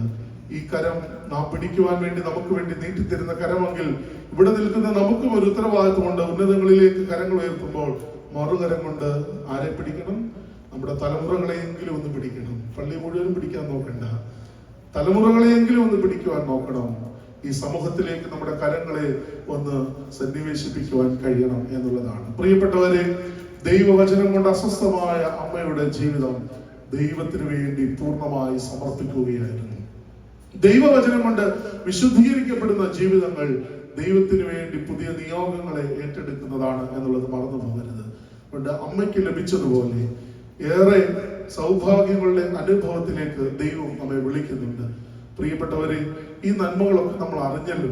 അറിഞ്ഞ നന്മയ്ക്ക് അനുസൃതമായിട്ട് നമ്മൾ പ്രവർത്തിച്ചില്ലെങ്കിൽ തിരുവചനം പറയുന്നത് അറിഞ്ഞവൻ ഏറെ അടി കിട്ടും, അറിയാത്തവന് ചിനോച്ചനും എനിക്ക് കിട്ടുന്ന അടി കൂടുതലായിരിക്കും, നിങ്ങൾക്ക് കിട്ടാൻ പോകുന്ന അടി കുറവായിരിക്കും എന്നാണ്. അറിഞ്ഞവന് ഏറെ അടി കിട്ടും, അറിയാത്തവനോ അറിവില്ലായ്മ കൊണ്ടാണല്ലോ എന്ന് ഓർത്തിരിക്കുന്നു. ഈ പെരുന്നാൾ വന്ന് സംബന്ധിച്ചത് ലാഭമായോ നഷ്ടമായോ? ലാഭമായോ നഷ്ടമായോ? അപ്പോൾ ദൈവവചനം കേട്ട് അസ്വസ്ഥമാകാത്ത ഒരു ജീവിതവും ഇവിടെ നിന്ന് മടങ്ങിപ്പോകരുത്. ഈ ദൈവവചനം എന്നോടാണെന്നുള്ളൊരു ബോധ്യത്തിൽ എന്റെ ജീവിതത്തിന്റെ പരിവർത്തനത്തിന് വേണ്ടിയാണെന്നും അനേകരുടെ ജീവിതത്തിന്റെ സ്വാതന്ത്ര്യമായി തീരുവാൻ വേണ്ടിയാണ് എന്നുള്ളൊരു ബോധ്യം നമുക്കുണ്ടാകണം. ഒരപ്പം മുറിക്കപ്പെടുവാൻ കൈകളിൽ എടുക്കുമ്പോൾ മുറിച്ച് പങ്കുവെക്കുന്നവന്റെ സന്തോഷം എത്ര വലുതാണ്. ഒരു ഭവനത്തിൽ ഒരു അപ്പം ഉണ്ടാക്കി അത് പങ്കുവെച്ച് കൊടുക്കുമ്പോൾ അത് നിർമ്മിച്ചെടുത്ത അത് ഉണ്ടാക്കിയെടുത്ത അമ്മയുടെ മനോവികാരം എത്രയോ അനുഗ്രഹിക്കപ്പെട്ടതാണ്. അത് അനേകർക്ക് വേണ്ടി കൊടുക്കുകയാണ്. നമ്മുടെ സിനിമയിൽ സക്കേറച്ചനായിരിക്കുമ്പോൾ അദ്ദേഹത്തിന്റെ പുസ്തകത്തിൽ എഴുതി വെച്ചു, ഒരു അമ്മ തീന്മേശയിൽ നിന്ന് അടുക്കളയിൽ നിന്ന് തീന്മേശയിലേക്ക് നടന്ന ദൂരം അളന്നാൽ ഇവിടെ കണ്ട് നിൽക്കൂ. നമ്മൾ രാവിലെ നടക്കാൻ തുടങ്ങിയാൽ എത്ര കിലോമീറ്ററാണ് നടക്കുന്നത് അല്ലേ? വൈകുന്നേരം എത്ര കിലോമീറ്റർ നടക്കുന്നത്? ഒരു അമ്മ അടുക്കളയിൽ നിന്ന് തീന്മേശയിലേക്ക് ഡൈനിങ് റൂമിൽ ആ ടേബിളിന്റെ അടുക്ക് വരെ നടക്കുന്ന ദൂരവും നമ്മൾ നടന്നു നോക്കിയേ. ആർക്കൊക്കെയോ വേണ്ടി, തന്റെ കുടുംബത്തിന് വേണ്ടി, വിശക്കുന്നവർക്ക് വേണ്ടി, അപ്പമായി മുറിക്കപ്പെടുവാൻ വേണ്ടി ഈ അമ്മ ഈ ലോകത്തിന് സമ്മാനമായി കൊടുക്കുകയാണ്. അതാണ് പരിശുദ്ധ അമ്മയുടെ വലിയ പ്രത്യേകത. ഇതാ എന്റെ കർത്താവിന്റെ അമ്മ എന്റെ അടുക്കൽ വരുവാനുള്ള ഭാഗ്യം എനിക്ക് എങ്ങനെ ഉണ്ടായി. എലിസബത്ത് അമ്മയെ കുറിച്ച് പറയുകയാണ്. മേൽവിലാസങ്ങൾ മാറിയിട്ട് ദൈവത്തിന്റെ അമ്മയെന്ന്, ദൈവത്തെ പ്രസവിക്കുന്നതിന് മുമ്പ് തന്നെ അമ്മയെന്ന് പേരെടുക്കുവാൻ കഴിഞ്ഞവളാണ് പരിശുദ്ധ കന്യാമറിയാം. പരിശുദ്ധ കന്യാമറിയാം ഒരു മകനെ പ്രസവിച്ചത് മുഖാന്തരമല്ല അമ്മയെന്ന് പേരെടുത്തത്, മറിച്ച് അവനെ പ്രസവിക്കുന്നതിന് മുമ്പേ എന്റെ കർത്താവിന്റെ അമ്മ എന്ന വിളി കേൾക്കുവാനുള്ള വലിയ ഭാഗ്യം അവൾക്ക് ലഭിക്കുകയാണ്.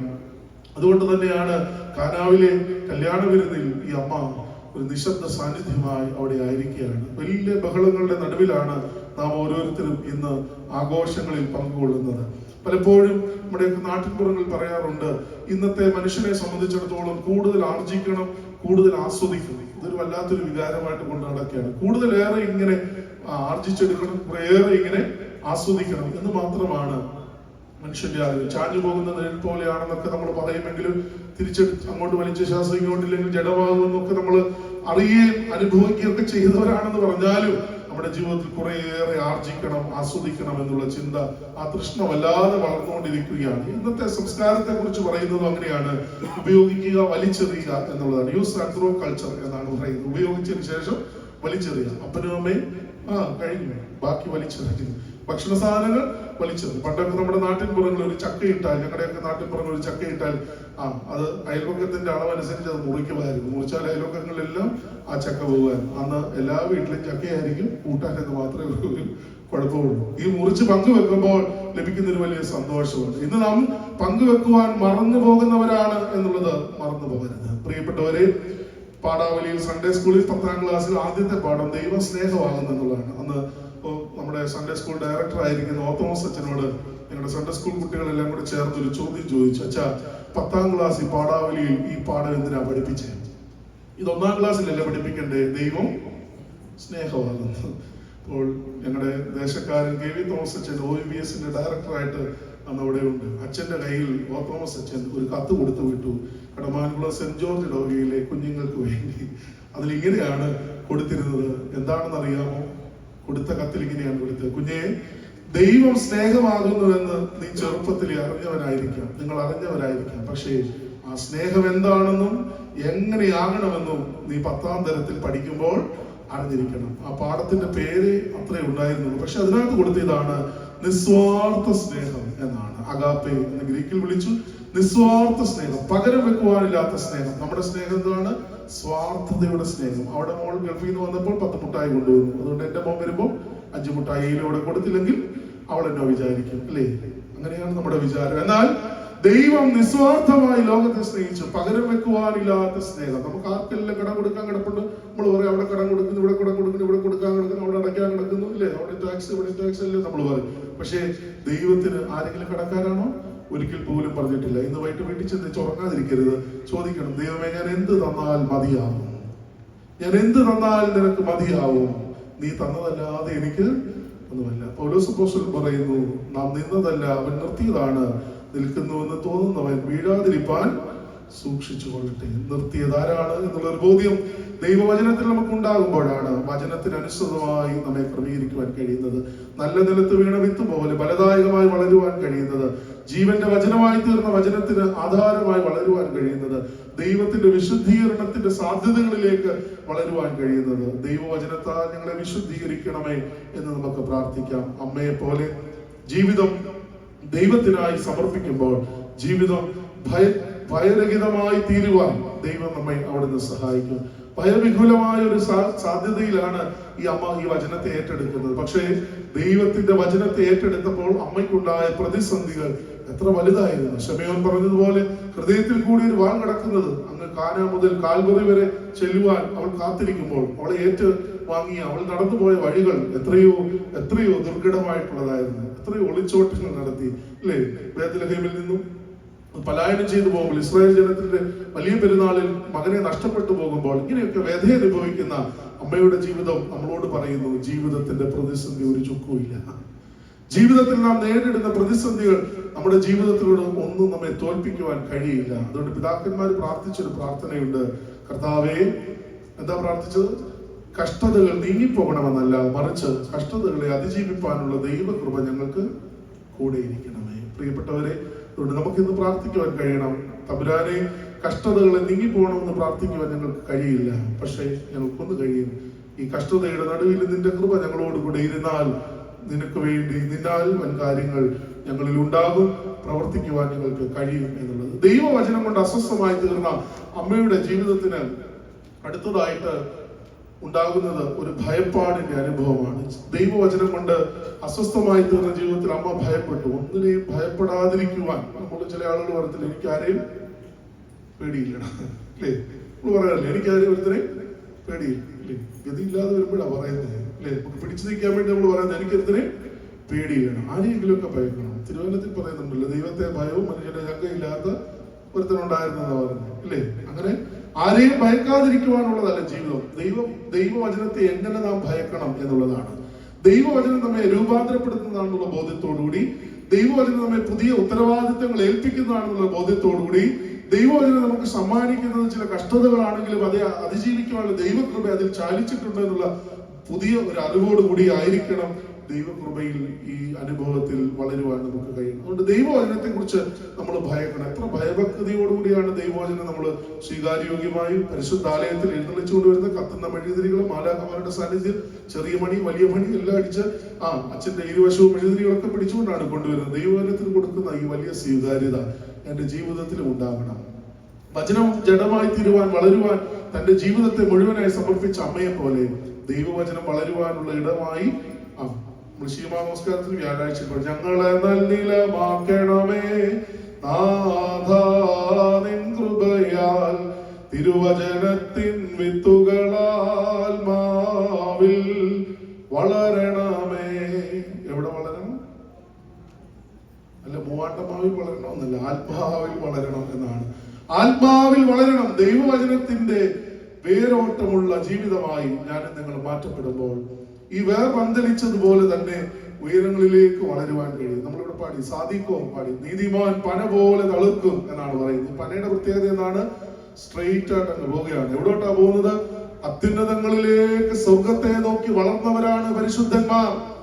അതുകൊണ്ടാണ് പരിശുദ്ധ അമ്മയുടെ ജീവിതത്തിൽ നോക്കി കാണുമ്പോൾ നാം കാണുന്നത് ലോകത്തിന്റെ കളങ്കം പറ്റാതെ തന്നെ തന്നെ സൂക്ഷിക്കുവാൻ, ദൈവവചനത്തിന് അനുസൃതമായി തന്റെ മുട്ടുകളെ മടക്കുവാൻ, ദൈവസന്നിധിയിൽ പ്രാർത്ഥിക്കുവാൻ, ഈ നിയോഗങ്ങളെ ശിരസ വഹിക്കുവാൻ കഴിയും. അതുകൊണ്ട് അവൾ ഭയപ്പെട്ടത് അത്ര അസ്വാഭാവികമായ ഒന്നല്ല, സ്വാഭാവികമായ ഒരു ഭയപ്പാടാണ് അവൾക്കുണ്ടായത്. ഇതെങ്ങനെ സാധ്യമാകും? ദൈവമേ, ഞാനിതിന് കഴിയുന്ന ഒരാളാണോ? അയോഗ്യതകളോടുകൂടി ദൈവം എന്നെ സ്വീകരിക്കുന്നു എന്നുള്ളൊരു ബോധ്യം നമ്മുടെ ജീവിതത്തിൽ ഉണ്ടാണ്. ഇന്ന് നമ്മുടെയൊക്കെ പിഴവ് എന്താണെന്നറിയാമോ?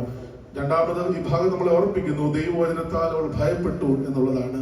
ഈ ഭയം നഷ്ടപ്പെട്ടു പോയി എന്നുള്ളതാണ്. ആരാധനയിലുള്ള ഭയം നഷ്ടപ്പെട്ടു, ദൈവവചനത്തിലുള്ള ഭയം നഷ്ടപ്പെട്ടു, ദൈവിക ബന്ധത്തിലുള്ള ഭയം നഷ്ടപ്പെട്ടു, ബന്ധങ്ങളിലുള്ള ഭയവും നഷ്ടപ്പെട്ടു. പ്രിയപ്പെട്ടവരെ, ഈ ഭയം നമുക്ക് വീണ്ടെടുക്കണം. എന്റെ ദൈവത്തോടുള്ള ബന്ധത്തിൽ, ദൈവവചനത്തോടുള്ള ഭയത്തിൽ എനിക്ക് ജീവിക്കുവാനും വളരുവാനും എന്റെ തലമുറകളെ വളർത്തുവാനും കഴിയണം. നമുക്ക് പലപ്പോഴും പ്രാർത്ഥിക്കുവാൻ സമയമില്ല. നമുക്ക് കുറ്റപ്പെടുത്തുകയല്ല അച്ഛൻ, പലപ്പോഴും നമ്മുടെ ഭവനങ്ങൾ എടുത്ത് നോക്കിയേ, സന്ധ്യാപ്രാർത്ഥനകൾ മുടങ്ങിപ്പോയിരിക്കുകയാണ്. ഞാൻ വിവാഹം കഴിപ്പിച്ചു വിട്ട ഒരു ചെറുപ്പക്കാരനും ചെറുപ്പക്കാരിയും എന്റെ അടുക്കൽ വന്നിട്ട് പറഞ്ഞു, അച്ഛാ, ഞങ്ങളുടെ വിവാഹത്തിന് മുമ്പ് അച്ഛൻ ഞങ്ങൾക്ക് കൗൺസിലിംഗ് ഒക്കെ നടത്തി പറഞ്ഞു വിട്ടപ്പോൾ പറഞ്ഞൊരു കാര്യം ഞാൻ ഇപ്പോഴും ഓർക്കുന്നുണ്ട്. ദിവസം ഒരു പ്രാവശ്യമെങ്കിലും ഒരുമിച്ചിരുന്ന് പ്രാർത്ഥിക്കണം. അച്ഛാ, ഇതുവരെയും സാധിച്ചിട്ടില്ല അച്ഛാ. അവൻ ജോലിക്ക് പോകും, അവള് ജോലിക്ക് പോകും, അവൻ വരുന്ന സമയം, അവള് വരുന്ന സമയം, കൂട്ടിമുട്ടാൻ ഒരു സാധ്യതയില്ലാതെ പോവുകയാണ്. ഞാൻ പറഞ്ഞു, പ്രിയപ്പെട്ടവരെ, നിങ്ങൾ ഒരുമിച്ച് എവിടെ വെച്ച് കാണുന്നു അവിടെ വെച്ച് ഒരുമിച്ച് കരം പിടിച്ച് എന്തോ പ്രാർത്ഥിക്കാനാ അച്ഛാന്ന് ചോദിച്ചു. ഞാൻ പറഞ്ഞു കൊടുത്ത പ്രാർത്ഥന ഇത്രയേ ഉള്ളൂ. എല്ലാവർക്കും പ്രാർത്ഥിക്കാം. ഈ പ്രാർത്ഥന എന്നെ പഠിപ്പിച്ചത് എന്റെ മുടി വെട്ടുന്ന എന്റെ ഒരു സഹോദരനാണ്, അക്രൈസ്തവനായ ഒരു സഹോദരനാണ്. എന്റെ ചെറുപ്പകാലത്തിൽ എന്നെ പഠിപ്പിച്ചതാണ്. അദ്ദേഹം എന്നോട് ചോദിച്ചു, എന്റെ പിതാവ് പോലീസ് ഡിപ്പാർട്ട്മെന്റിൽ ജോലി ചെയ്യുന്ന ആളായിരുന്നു. ആക്സിഡന്റ് വിട്ട് വീട്ടിൽ വിശ്രമിക്കുന്ന സമയത്ത് എന്റെ അപ്പൻ എന്നോട്, ഞങ്ങൾ രണ്ട് ആൺമക്കളെയും കൂടെ മുടി വെട്ടാനായിട്ട് പറഞ്ഞു വിട്ടിട്ട് പറഞ്ഞു, അവിടെ ചെന്ന് മുടിയൊക്കെ വെട്ടി വൃത്തിയായിട്ട് വരണമെന്ന് പറഞ്ഞു. മുടി വെട്ടാനായിട്ട് ഈ ഇന്നത്തെ ഈ കറങ്ങുന്ന കസേര കയറി ഇരുന്നപ്പോൾ അദ്ദേഹം ഇങ്ങനെ സ്വത്രം പറയുകയാണ്.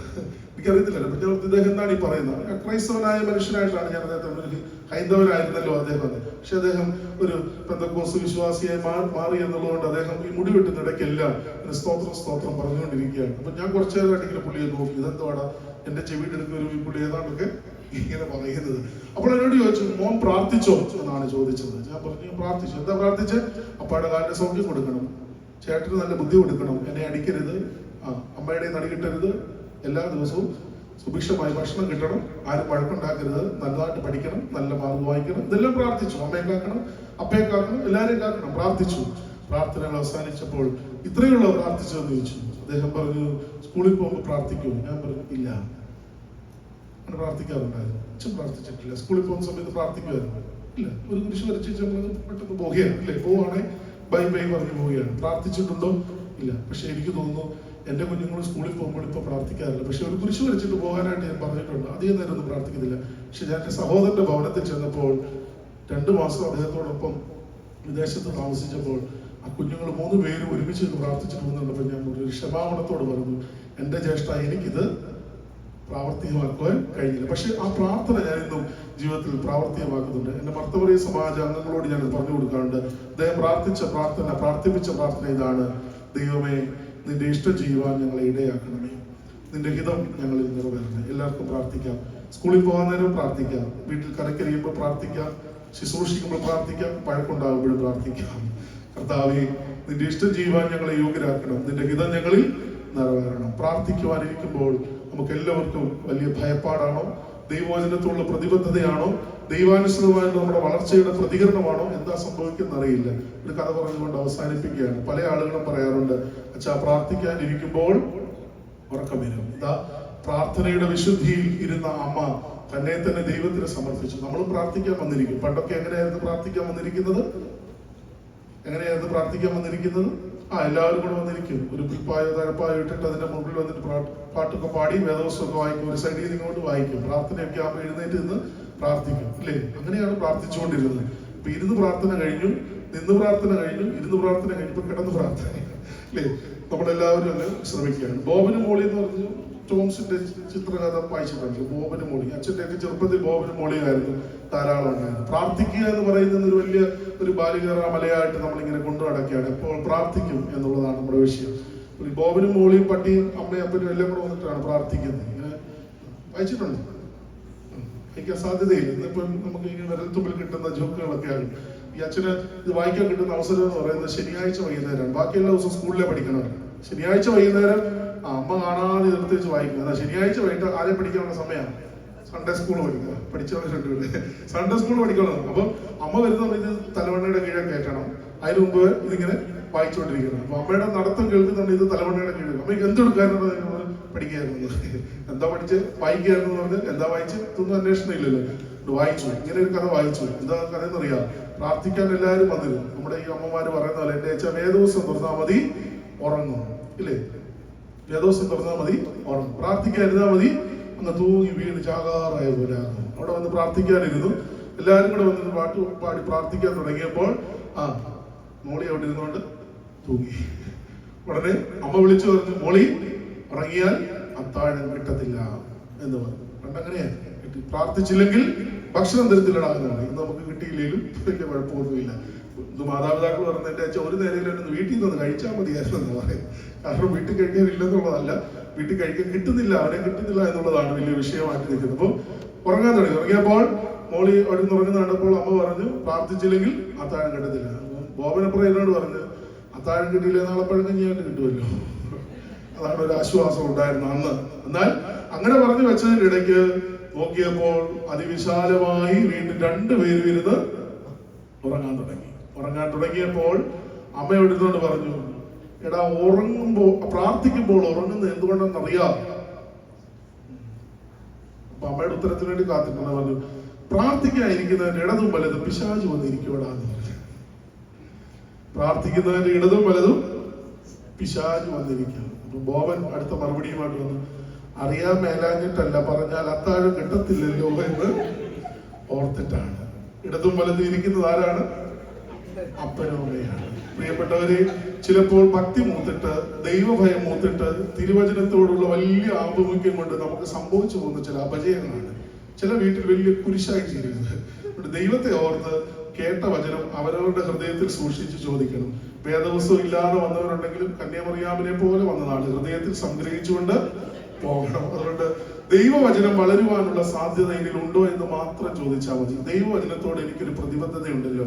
കർത്താവ് എന്നെ വിളിച്ചിരിക്കുന്നത്, അത് അപ്പനും അമ്മയും ജനിച്ച് ബർത്ത് സർട്ടിഫിക്കറ്റ് ക്രിസ്ത്യൻ ഓർത്തഡോക്സ് എന്ന് ചേർത്ത് വെച്ചതല്ല, മറിച്ച് ദൈവം എന്നെ വിളിച്ചിരിക്കുന്നു. അതുകൊണ്ട് ഈ ലോകത്തിൽ എല്ലാവരും ജീവിക്കുന്നത് പോലെ ജീവിക്കുവാൻ വേണ്ടി അല്ല എന്നെ വിളിച്ചിരിക്കുന്നത്, മറിച്ച് ലോകത്തിന് അനുരൂപരാകാതെ ദൈവഹിതം എന്തെന്ന് തിരിച്ചറിഞ്ഞ് മനസ്സ് പുതുക്കി രൂപാന്തരപ്പെടണം എന്നാണ് തിരുവചനം പറയുന്നത്. അതുകൊണ്ട് ഈ ആറ്റിൽ കൂടെ ഒഴുകി പോകുന്ന ശവം കണ്ടാൽ നമുക്കറിയാം ഒഴുക്കിന്റെ കൂടെ അങ്ങ് പോകും. പക്ഷെ എതിരെ നിന്നുന്ന ആരായിരിക്കും?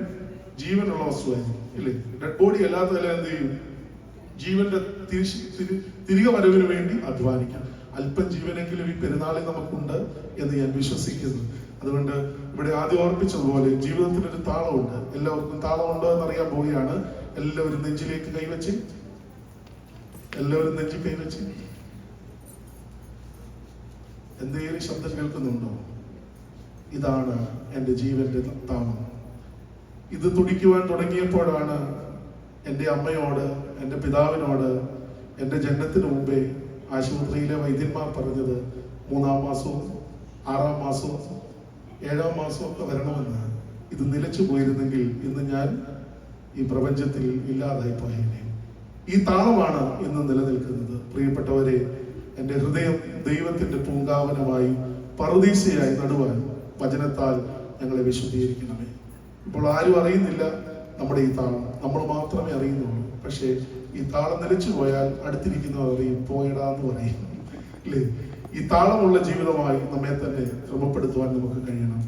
ഭാഗ്യസ്മരണാവസ്ഥാദ്യോസിനുമേലെ ഹൃദയ ശസ്ത്രക്രിയക്ക് പോകുമ്പോൾ എല്ലാവരുടെയും കണ്ണുകൾ നനയിച്ചുകൊണ്ട് അദ്ദേഹം പറഞ്ഞൊരു വാക്കുണ്ട്, എൻ്റെ ഹൃദയം ഞാൻ ദൈവത്തിന് കൊടുത്തു, എൻ്റെ ഹൃദയം ഞാൻ ദൈവത്തിന് കൊടുത്തു. ഇനിയും എൻ്റെ ഹൃദയത്തെ ശുശ്രൂഷിക്കുന്നത്, കീറി മുറിക്കുന്നത് വൈദ്യന്മാരല്ല, എൻ്റെ ദൈവമാണ് എന്നുള്ളത്. ആ പുണ്യപിതാവ് അനുഗ്രഹകരമായി ആ വാക്കുകളിൽ ജീവിക്കുവാൻ ദൈവം അവിടുന്ന് സഹായിച്ചു. നമ്മുടെ ഹൃദയം ദൈവത്തിന് കൊടുക്കാം, നമ്മുടെ കണ്ണുകളെ അടയ്ക്കാം. തമ്പുരാനെ പെറ്റ അമ്മേ, പരിശുദ്ധ കന്യാമറിയാം മാതാവേ, തിരുവചനത്തിന്റെ പുതിയ നാമ്പുകളായി അപ്പൻ മക്കൾക്കെന്നതുപോലെ ജീവനും ചൈതന്യവുമായി തിരുകുമാരനെ ഏറ്റുവാങ്ങുവാൻ നിന്റെ ജീവിതത്തെ അവിടുന്ന് സമർപ്പിച്ചു കൊടുത്ത അനുഗ്രഹീത അമ്മേ, കന്യകയായിരിക്കുമ്പോഴും വിശുദ്ധിയുടെ വിളനിലമായി തീർന്നവളും ഉദരത്തിൽ നിന്ന് ശിശുവിനെ പുറത്തേക്ക് ബഹിർഗമിക്കുന്നതിന് മുമ്പ് തന്നെ അമ്മ എന്ന വിശേഷണത്തിന് ഭാഗ്യം ലഭിച്ചവളും കൃപ ലഭിച്ചവളും കർത്താവിന്റെ അമ്മ എന്ന അനുഗ്രഹിതയായി പുകഴ്ത്തപ്പെട്ടവളുമായ പരിശുദ്ധ അമ്മേ, പാപികളും ഏഴകളുമാകുന്ന അടിയങ്ങളുടെ ജീവിതത്തിൽ ഈ പെരുന്നാളിൽ സംബന്ധിക്കുന്ന എല്ലാ പ്രിയപ്പെട്ടവരുടെ മേൽ ദൈവവചനത്തിന്റെ വ്യാപനം ശക്തിമത്തായി ഉണ്ടാകണമേ. അവിടുന്ന് നീ കേട്ട വചനം പോലെ, അവൻ കൽപ്പിച്ചതുപോലെ ചെയ്യുവാനൊക്കെ നീ അരുളപ്പാടുകൾ കൊടുത്തതുപോലെ ദൈവവചനത്തിന് അനുരൂപമായി ഞങ്ങളെ ഒരുക്കുവാൻ, ദൈവവചനത്താൽ വിശുദ്ധീകരിക്കപ്പെടുവാൻ, ദൈവവചനത്താൽ പരിവർത്തനപ്പെടുവാൻ, ദൈവഹിത അനുവർത്തികളായി തീരുവാൻ ദൈവം ഞങ്ങളെ പരമേൽപ്പിച്ചിരിക്കുന്ന സമയം, കഴിവ്, സമ്പത്ത് ദൈവത്തിന്റെ ദാനമാണെന്നുള്ള ബോധ്യത്തോടുകൂടി ക്രിസ്തീയ കാര്യവിചാരകത്വത്തിന്റെ ഉടമസ്ഥതയിൽ ആയിരിക്കാൻ കർത്താവ് ഈ പെരുന്നാൾ ഞങ്ങളെ സഹായിക്കണമേ. വചന കേൾവി മുഖാന്തരം ഞങ്ങളുടെ ജീവിതങ്ങൾ ജീവനും ചൈതന്യമുള്ള ആരാധനയായി നിനക്ക് തന്നെ സമർപ്പിക്കുവാനും അനേകരുടെ ജീവിതത്തിന് ഫലദായകമായി പരിവർത്തനപ്പെടുവാനും തമ്പുരാനെ സഹായിക്കണമേ. കുറവുകളുള്ള ബലഹീനതയുള്ള ഞങ്ങളുടെ ജീവിതത്തെ അറിയണമേ. ഞങ്ങൾ നിന്റെ സന്നിധിയിൽ നിൽപ്പാൻ യോഗ്യരല്ല എന്നറിയുന്നു. നീ നിർത്തിയതാണെന്നുള്ള ബോധ്യത്തോടുകൂടി തിരുവചനത്തിന്റെ മഹിമയുള്ള അനുഭവങ്ങളിലേക്ക് വളരുവാൻ തക്കതിന്മണ്ണം ഞങ്ങളെ രൂപാന്തരപ്പെടുത്തുവാൻ മുഖാന്തരമാകണമേ. ഇടവകയും പെരുന്നാൾ ശുശ്രൂഷകളെയും എല്ലാ ക്രമീകരണങ്ങളെയും നേതൃത്വം കൊടുക്കുന്ന പ്രിയപ്പെട്ട അച്ഛനെയും പങ്കുകൊള്ളുന്ന എല്ലാ പ്രിയപ്പെട്ടവരെയും ഈ ദേശത്തെയും കർത്താവ് ദൂരെയായിരിക്കേണ്ട പ്രിയപ്പെട്ടവരെയും കരുണയോടെ കാത്തുകൊള്ളണമേ. ഞങ്ങളും ഞങ്ങളുടെ വാങ്ങിപ്പോയവരും ഒന്ന് ചേർന്ന് തിരുനാമത്തെ എപ്പോഴും സ്തുതിച്ച് മഹത്വപ്പെടുത്തുവാനായിട്ട് തന്നെ ആമേൻ.